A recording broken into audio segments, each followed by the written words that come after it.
بسم الله. هناخد النهاردة أول حصة من جبر تالتة إعدادي. هندرس النهاردة درس اسمه حاصل الضرب الديكارتي. هناخد الدرس ده على حصتين. تعالى قبل ما نبدأ في الدرس هناخد أول حاجة سؤال للتهيئة. تعالى نشوف بيقول إيه. بيقول لي السنين اللي فاتت أنا اتعرضت لنوعين من الأقواس. القوس ده أنا أخدته في ابتدائي، والقوس ده أنا أخدته في إعدادي. القوس الأولاني ده اللي هو ليه فيونكات من الجنب ده اسمه قوس مجموعة. طب قوس المجموعة ده كان عبارة عن ايه؟ كنت هعمل لك جوه قوس المجموعة مجموعة اقول لك عليها اسمها 2 و3، فكان فيها عنصرين، العنصر اسمه 2 و3 يعني فيها رقمين. المجموعة 2 و3 هي المجموعة 3 و2، لان كان شرط المجموعة ان هي ما بتحبش الترتيب، يبقى المجموعة 2 و3 هي المجموعة 3 و2. رجعت اخدت القوس الصغير ده وكده بسميه عندي الزوج المرتب. والزوج المرتب ده انا كنت بستخدمه عندي في الرسم على الشبكة التربيعية، وكمان كنت بستخدمه عندي في درس الانعكاس والانتقال والدوران. طيب تعال نشوف الزوج المرتب ده. لما انا يكون عندي زوج مرتب اسمه 2 و3 معناه ايه؟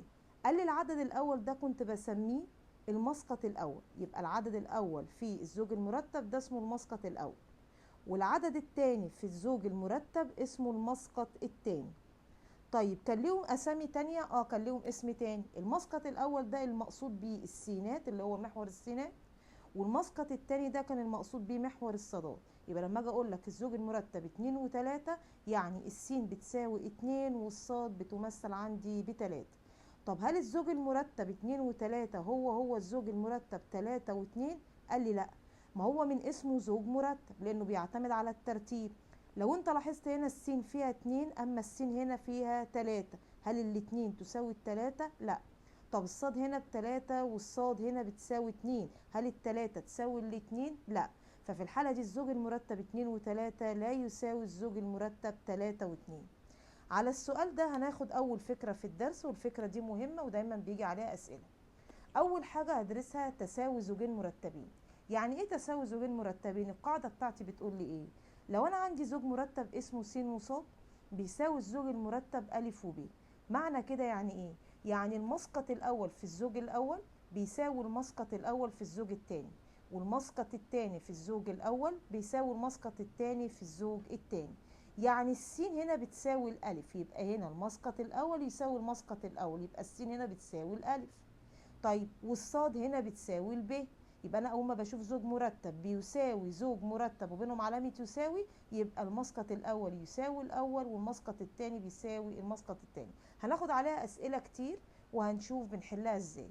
اول سؤال مباشر بيقول لنا اذا كان ا وب الزوج المرتب ا وب بيساوي الزوج المرتب -3 و4، فان الالف بيساوي كام والب بيساوي بكام. طب تعالى نشوف الزوج المرتب الالف ده اول واحد يبقى بيساوي الرقم الاولاني من الزوج الثاني، يبقى قيمته ب -3. طيب الب هنا عندي بتساوي 4، يبقى ده سؤال مباشر، الاول بيساوي الاول والثاني بيساوي الثاني. تعالى نشوف السؤال اللي بعده. الزوج المرتب أ ناقص 2 وب زائد 1 يساوي الزوج المرتب 3 وسالب 5. تعالى نطبق القاعدة. هو عايز يعرف قيمة الألف بكام والب بكام، يبقى انا همسك المسقط الاول اللي هو الاول هساويه بالاول. طب تعالى نحل. يبقى انا هقسم الصفحه بتاعتي وامسك الزوج الاول في ا ناقص 2 المسقط الاول هساويه بقيمته اللي هي 3، والمسقط الثاني اللي هو ب زائد 1 هساويه بالسالب 5. وتعالى نحل المساله بتاعتنا زي المعادله. هنزل الالف وامسك -2 دي اعديها الناحيه الثانيه، يبقى 3 زائد 2، يبقى عندي قيمه الالف بتساوي 5. طب تعالى نمسك الب، هنزل الب واقول لها تساوي الواحد ده اوديه الناحيه الثانيه بعكس الاشاره، يبقى -5 ناقص 1، يبقى ب بتساوي -5 وسالب 1 تديني -6. يبقى طلع قيمه الالف بيساوي 5 وقيمه الب عندي بتساوي -6، يبقى الألف قيمته ب5 والبي عندي بتساوي -6. تعال نشوف مثال كمان. بيقول لي الزوج المرتب س تربيع ناقص 1 و8 بيساوي الزوج المرتب 48 والجذر التكعيبي للصاد. تعال نشوف المسألة دي نحلها ازاي. هو عايز يجيب قيمة السين وقيمة الصاد. هقسم الصفحة نصين، النص الأولاني للمسقط الأول والنص التاني للمسقط التاني. طيب أنا عندي السين تربيع ناقص الواحد هساويها، يبقى انا همسك المسقط الاول ده اساويه بال48. تعالوا نحلها.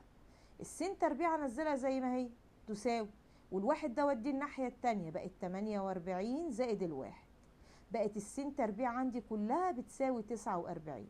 اخدت في تانية اعدادي وفي اولى اعدادي لما يكون عندي س تربيع بتساوي عدد، علشان اجيب قيمة السين بجيب لها الجذر التربيعي، لان انا عرفت عكس اس 2 الجذر التربيعي.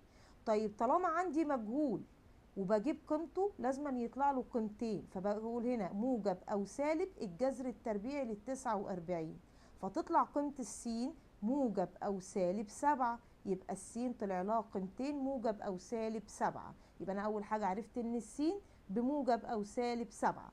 طب تعالى نشوف الصاد. انا همسك المسقط التاني 8 اساويه بالجذر التكعيبي للتمانية للصاد، يبقى انا الجذر التكعيبي للصاد هتساوي عندي 8.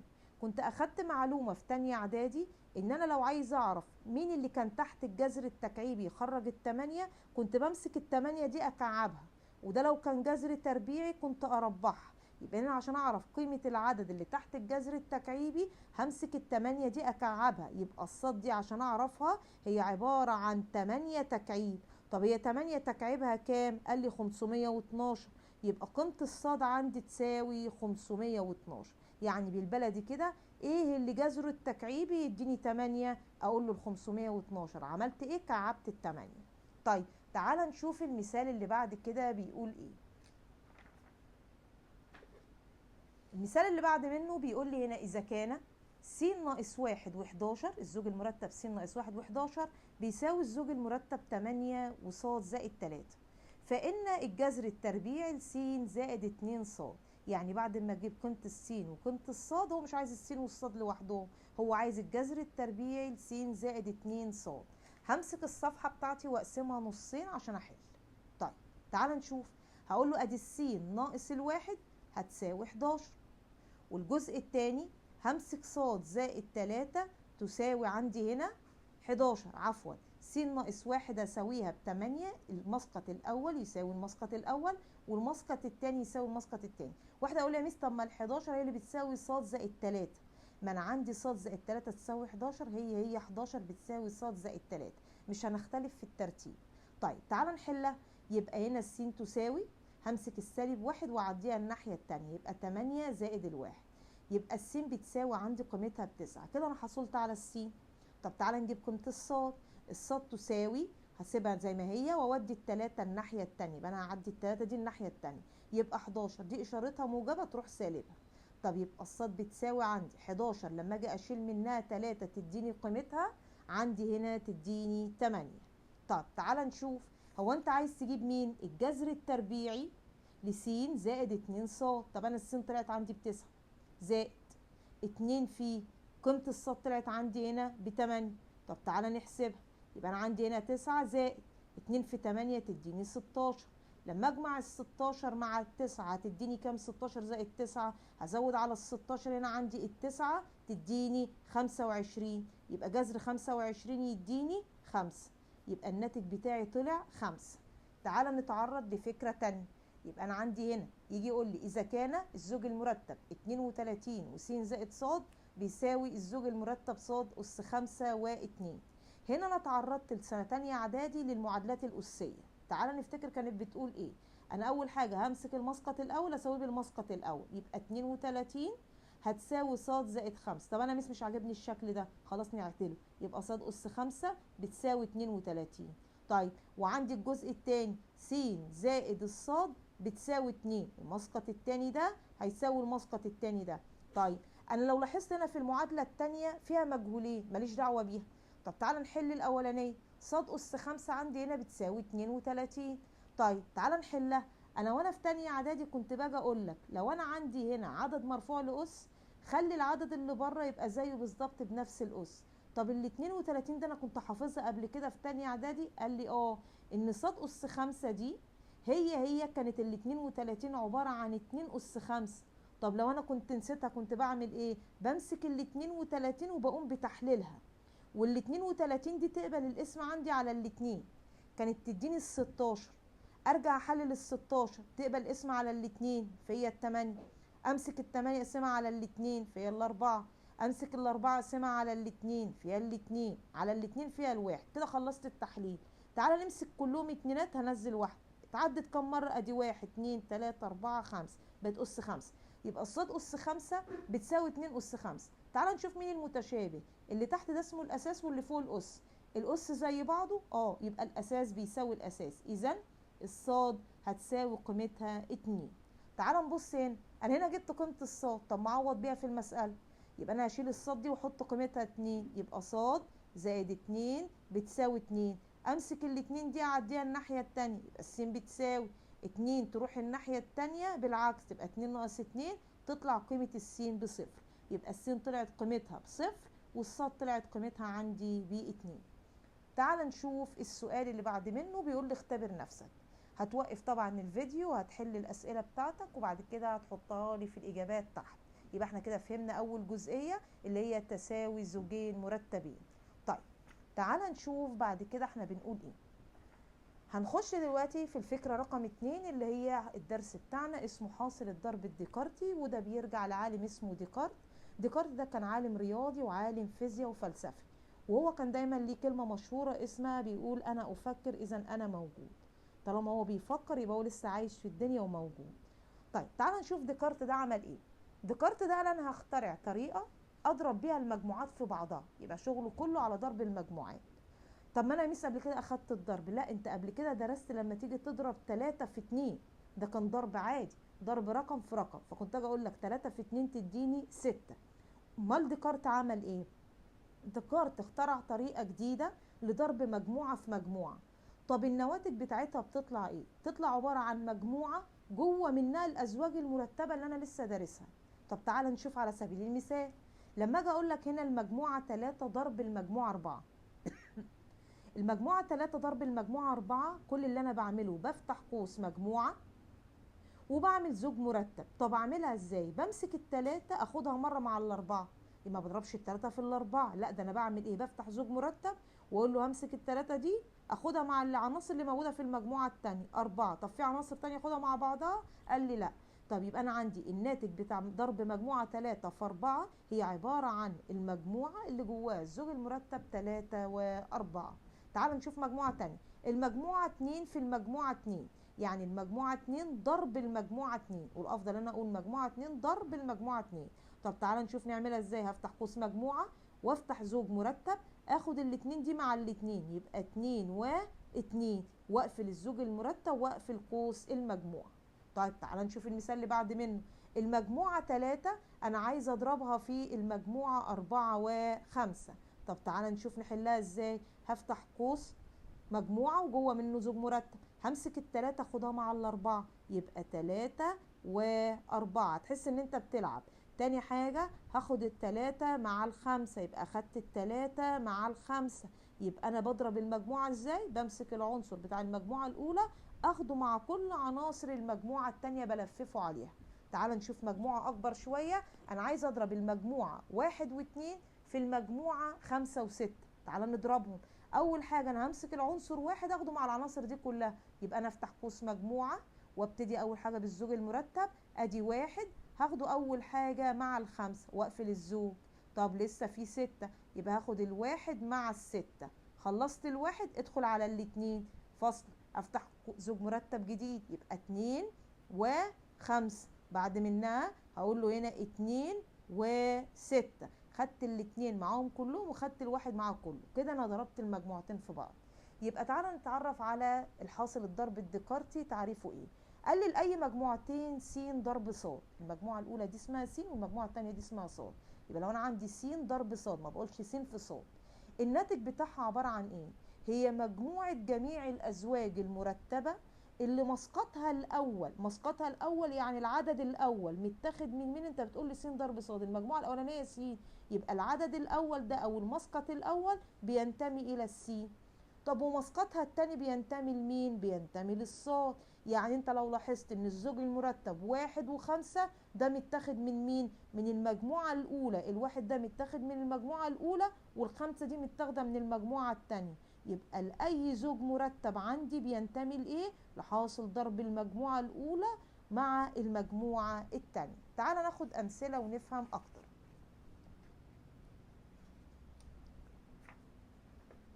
المثال اللي بعد كده ده من كتاب المدرسة. بيقول ايه؟ لو تلاحظ احنا طول ما احنا هنحل الاسئله بتاع كتاب المدرسه. يجي يقول لنا اذا كانت السين بتساوي المجموعه 2 و3 والصاد بتساوي المجموعه 3 و4 و5. اول حاجه عايز س ضرب صاد، تاني حاجه عايز الصاد ضرب السين، تالت مطلوب مني عايز س 2، رابع مطلوب مني عايز ن س ضرب صاد، خامس مطلوب عايز ن س 2، سادس مطلوب ن ص 2. هنفهم دلوقتي الرموز دي كلها بتقول ايه. طيب تعال نشوف. اول حاجه انت عايز س ضرب ص، عشان ما اتلخبطش بكتب السين عناصرها وبكتب عناصر الصاد وببتدي اضرب. تعال نشوف ازاي. السين هي عباره عن المجموعه 2 و3، اكتبها ضرب الصاد هي المجموعه 3 و4 و5. طب تعال نشوف هنضرب ازاي. اقول له يساوي، هفتح قوس مجموعه وادي اول زوج مرتب، الاتنين اخدها مع التلاته، بقى الفف الاتنين دي على التلاته والاربعه والخمسه، اخلصها ابتدي في التلاته، يبقى الاتنين مع التلاته، هقفل الزوج هاخد الاتنين مع الاربعه، هقفل الزوج هاخد الاتنين مع الخمسه. كده انا خلصت الاتنين. ابتدي اخد التلاته، اخد التلاته مع اول عنصر في المجموعه التانيه، تلاته وتلاته، اخد التلاتة مع الاربعة، خدت التلاتة مع الاربعة، اخد كمان الزوج اللي بعد منه التلاتة مع الخمس. كده انا خلصت س ضرب ص. طب تعالى ناخد ص ضرب س.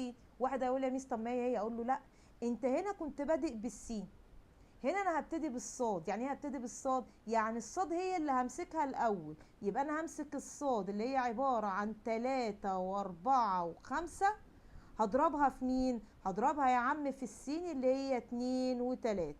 طب تعالى نشوف اضربهم ازاي. لما اجي اضرب المجموعتين في بعض همسك التلاتة الففهم عليهم كلهم، اقول له يساوي وافتح قوس مجموعة واعمل زوج مرتب، امسك التلاتة مع الاتنين الففها مع العناصر بتاعت المجموعة التانية، يبقى 3 و2 فصل، التلاتة اخدها مع التلاتة يبقى التلاتة وتلاتة فصل. تعال نشوف اللي بعد منه، هاخد الاربعة اخلصها مع الاتنين والتلاتة، يبقى الزوج المرتب 4 و2، الزوج المرتب 4 و3. ناخد الخمسة، اخد الخمسة مع الاتنين واخد بعد كده الخمسة مع التلاتة. طيب تعال نشوف حاجة. لما جيت جبت السين ضرب الصاد هي كانت عبارة عن الزوج المرتب 2 و3. طب لما جيت جبت تجيب الصاد ضرب السين هي الزوج المرتب 3 و2. هل الزوج المرتب 2 و3 هو الزوج المرتب 3 و2؟ لا، ده لا يساوي ده. هنا المسقط الاول 2، هنا المسقط الاول 3. اذا هل السين ضرب الصاد تساوي صاد ضرب السين؟ يبقى انا استفدت هنا معلومه ان س ضرب صاد لا تساوي صاد ضرب السين، ده حاجه وده حاجه تانية. طيب تعال نشوف اللي بعد منه. س 2 انا كنت دي بنطقها السنه اللي فاتت س تربيع، ما ينفعش، انا هنا دي عباره عن س 2. يعني ايه س 2 في ديكارت؟ قال لي يعني معناه انت بتمسك السين تضربها كمان مره في نفسها في السين، يبقى س 2 يعني س ضرب مين؟ السين. تعال نشوف س ضرب س نكتبها ازاي. خلاص يا ميس انت علمتيني عشان ما اتلخبطش، اكتب عناصر الحاجه اللي انت هتضربها، يبقى 2 و3 اللي هي السين، هضربها كمان مرة في نفسها اللي هي مين؟ 2 و3.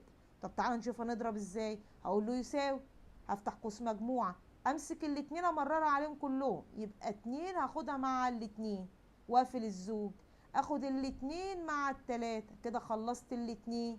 طب ناخد التلاتة، همسك التلاتة مع الاتنين.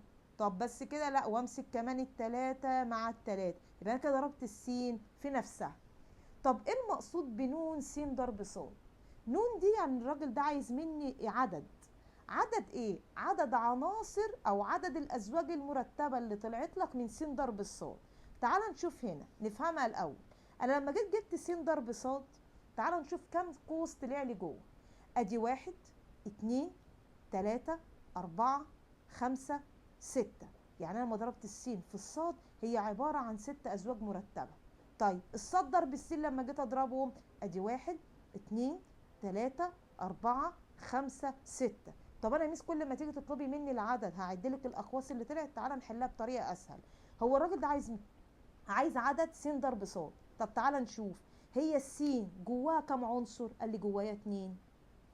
طب والصاد جواها كام عنصر؟ جواها 3.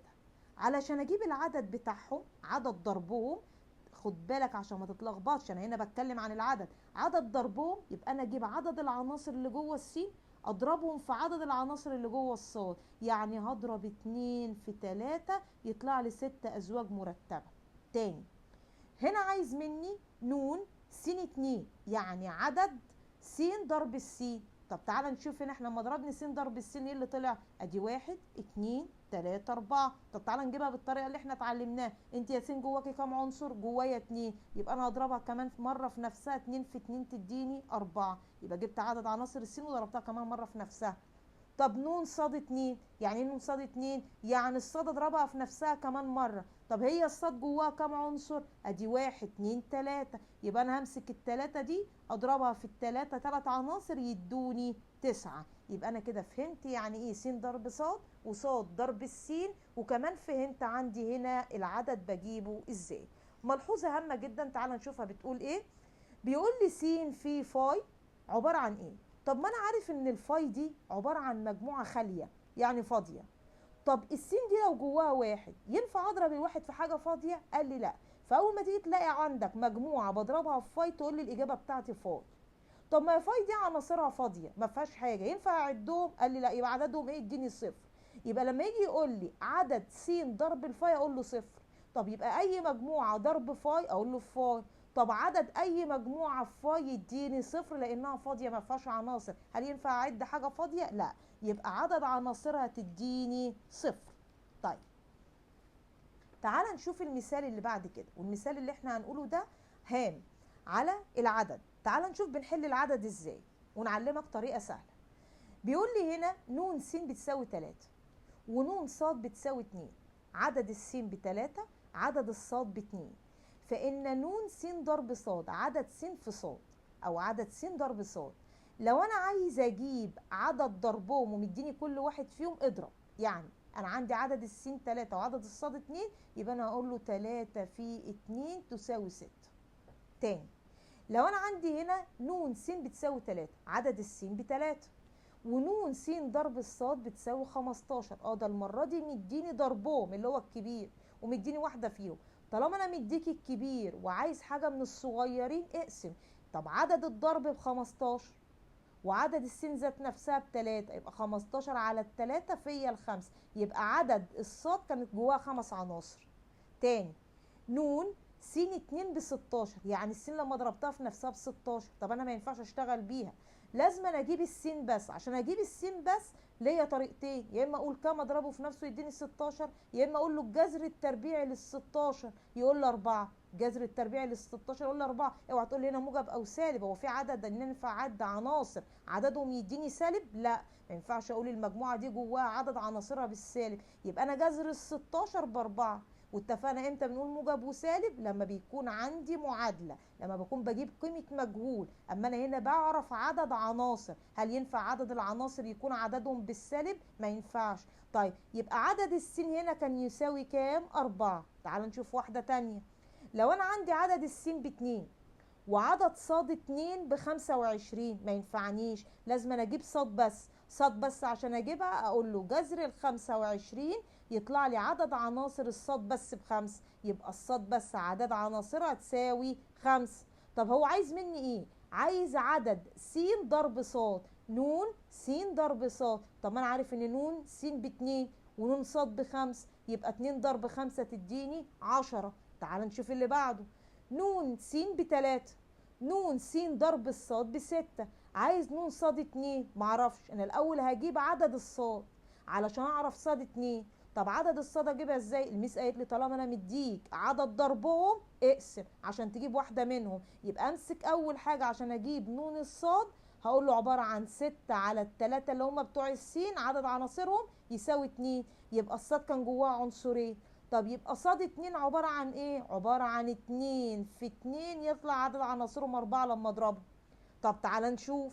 س بتساوي 3 و4 و5 وصاد بتساوي 2. انا عايزه اجيب نون س ضرب صاد، يبقى لازم انا اجيب عدد السين وعدد الصاد. هو انت يا س فيكي كام عنصر؟ فيكي 3. وانت يا صاد فيكي كام عنصر؟ فيكي 2 1.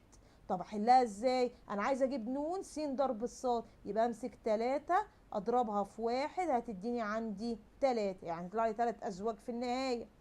لما تكون عندي السين بتساوي 4 و3 وعدد الصاد بتساوي 3، يبقى ن س ضرب صاد. طب انا عندي عدد الصاد، طب عدد السين بكام عنصر؟ ادي 1 2 والصاد عددهم كام؟ 3، يبقى انا هضرب 2 في 3 تساوي 6. لما السين عندي تكون بتساوي 4 فإن س 2 ونون س 2 لازم تفرق بين السؤالين دول. هنا السين بتساوي 4، يعني ايه س 2؟ يعني اضرب س في س. طيب س في س لما اجي اضربها يعني انا هضرب 4 المجموعة 4 في المجموعة 4. طب المجموعة 4 في المجموعة 4 عبارة عن افتح قوس مجموعة وجوه منه زوج مرتب في 4 و4. طيب يبقى انا كده عملت حاصل ضرب ديكارتي. امال ن س 2 يعني ايه؟ يعني عدد السين 2 طلع كام؟ ما السين جواها 1. طب يبقى 1 في 1 يساوي 1، وفعلا السين 2 طلع جواها زوج مرتب 1 فقط. تعال نشوف الفكرة اللي بعد كده هناخد فيها ايه. قال لي الفكرة اللي بعد كده انا هقسمها للحصة الجاية، لان الحصة الجاية هيبقى فيها بقية الدرس. انا كل اللي طالباه منك الحصة دي تفتح كتاب المدرسة وتطلع الاسئلة المشابهة للاسئلة اللي احنا حليناها وتحلها وتحطها عندك في صندوق الوصف. وهنتفق بعد كده في كل حصة ان احنا هنعمل مراجعة على الواجب، ومن الحصة الجاية هبتدي انا احدد لك الاسئلة اللي انت هتحلها. هنكون خلصنا الدرس فنقدر ممكن نحل عليها من كتاب الامتحانات التراكمي بتاع المعاصر او من اسئلة كتاب المدرسة، وانا ان شاء الله هجمع لك الحصة الجاية اللي هي المكافأة للدرس. عايزك تراجع الحصة كويس جدا وتفهم اول حصة. وعايزة انبهك لحاجة، ان جبر تالتة اعدادي والهندسة بتاعت الترم الاول هي سهلة جدا، اقدر اكتسب فيها 100 من 100 علشان اهل نفسي للترم التاني. وبالتوفيق ان شاء الله اشوفكم هناك في الحصه الجايه.